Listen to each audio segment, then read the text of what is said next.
Shalom, selamat pagi saudara yang dikasihi Tuhan. Kiranya berkat, damai sejahtera dan sukacita dari Tuhan Yesus Kristus senantiasa menyertai saudara sekalian. Sebelum kita mendengarkan firman Tuhan dan renungan, marilah kita berdoa. Tuhan Allah Bapa yang baik, kami sungguh bersyukur atas kebaikan dan kemurahan-Mu, karena Engkau Tuhan yang selalu melindungi, menolong dan menopang kami. Terima kasih atas setiap kemurahan-Mu, ya Tuhan.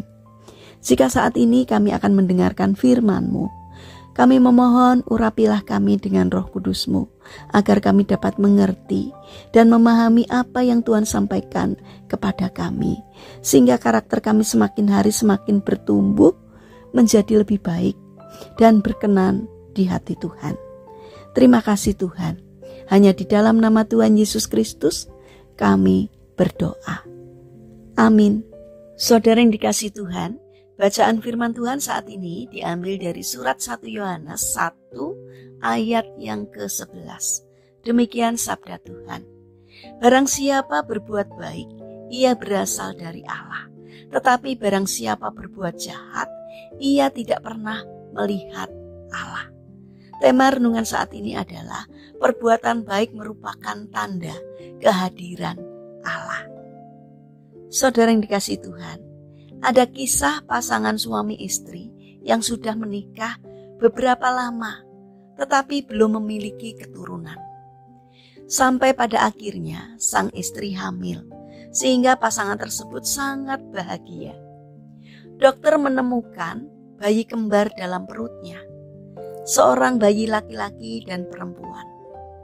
Tetapi setelah beberapa bulan, sesuatu yang buruk terjadi. Bayi perempuan mengalami kelainan dan ia mungkin tidak bisa hidup sampai pada masa kelahiran tiba. Jadi dokter menyarankan untuk dilakukan aborsi demi untuk sang ibu dan bayi laki-lakinya. Pasangan ini bersikeras untuk tidak menggugurkan bayi perempuannya, tetapi juga khawatir terhadap kesehatan bayi laki-lakinya. Ketika sang istri semakin mendekatkan diri kepada Tuhan, tiba-tiba dia tersadar bahwa Tuhan pasti memiliki rencana di balik semuanya ini. Hal ini membuatnya lebih tabah. Jauh sebelum bayi mereka lahir, pasangan ini menamakan bayinya Jeffrey dan Anne. Mereka terus bersujud dan berdoa kepada Tuhan. Akhirnya keajaiban pun terjadi. Dokter mengatakan bahwa Anne cukup sehat untuk dilahirkan. Tetapi ia tidak akan bertahan hidup lebih dari 2 jam. Sang istri kemudian berdiskusi dengan suaminya bahwa jika sesuatu yang buruk terjadi pada Anne, mereka akan mendonorkan organ Anne. Ada 2 bayi yang sedang berjuang hidup dan sekarat, yang sedang menunggu donor organ dari bayi. Akhirnya hari kelahiran pun tiba. Sang istri berhasil melahirkan kedua bayinya dengan selamat.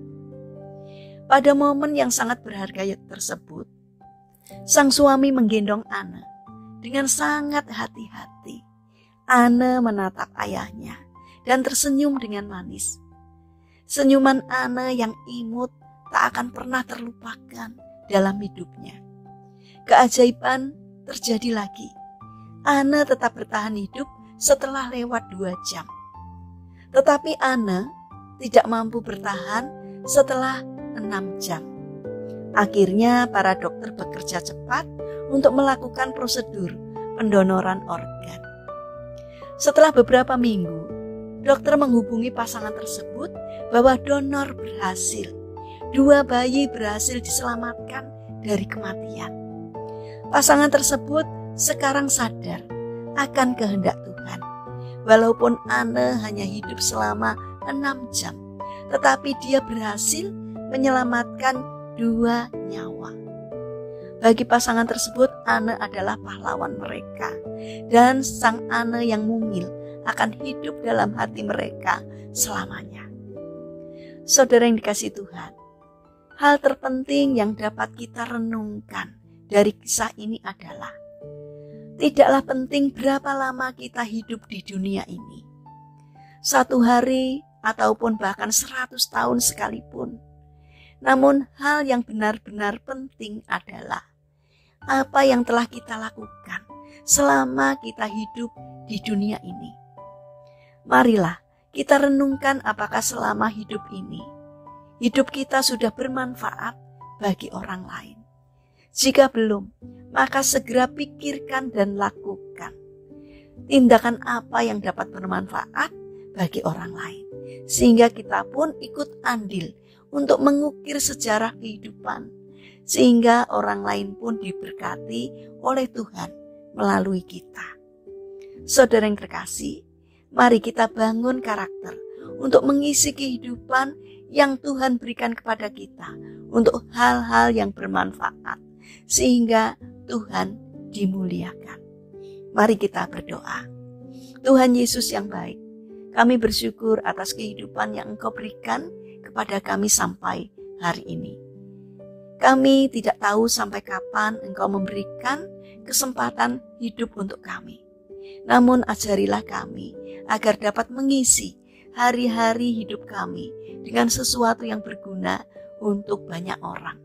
Penuhi kami dengan kuasa-Mu, sehingga setiap hal-hal kecil yang kami lakukan boleh mendatangkan berkat bagi banyak orang. Sehingga kehadiran kami dapat menjadi tanda kehadiran Tuhan di tengah-tengah mereka. Bapa yang baik, kami ingin menyerahkan seluruh aktivitas kami hari ini ke dalam tangan Tuhan. Kami mohon penyertaan dan pertolongan-Mu. Berikan kesehatan kepada kami dan juga kepada orang-orang yang kami kasihi. Kami memohon kiranya Tuhan yang senantiasa menyertai kami. Bapa yang penuh kasih, kami berdoa untuk saudara-saudara kami yang mengalami sakit atau lemah fisik. Kiranya Tuhan berkenan untuk hadir, menjamah dan menyembuhkannya. Demikian juga berkatilah bangsa dan negara kami, terutama para pemimpin yang Engkau percaya untuk memimpin negeri kami. Kiranya Tuhan memberi hikmat dari surga, sehingga setiap hal apapun yang dikerjakan, hal-hal yang diputuskannya, seturut dengan pimpinan Tuhan. Terima kasih Tuhan, kami serahkan doa dan sembahyang kami hanya di dalam nama Tuhan Yesus Kristus. Amin. Puji Tuhan, saudara yang terkasih, selamat berakhir pekan dengan orang-orang terkasih. Kiranya firman Tuhan hari ini dapat menjadi berkat bagi kita semua. Haleluya.